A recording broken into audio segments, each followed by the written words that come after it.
Corn pasta.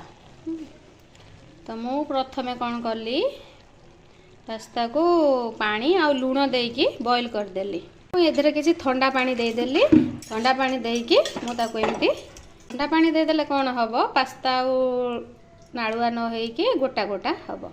तो मु pasta बनेबा पई कॉर्न और पियाज और रसुण कंचा लंका को चॉप कर देछि और किछि गाजर रसुण और कंचा लंका पके दे पियाज पके देली गाजर पके देली जो किछि टिके फ्राई हे गला परे तापर मु कॉर्न को पके देली के हळदी फ्राई हे गला परे मु जो बॉईल कर रखितली पास्ता ताको मु सेदरे ऐड कर पास्ता मसाला टमाटो सॉस को रेडी हे गला कॉर्न पास्ता। इति घरे बनै की पिला मन को दियंतु सेदरे कॉर्न रहिला पियाज रहिला तो गाजर रहिला तो पिला मन को पई हेल्दी रहिबो।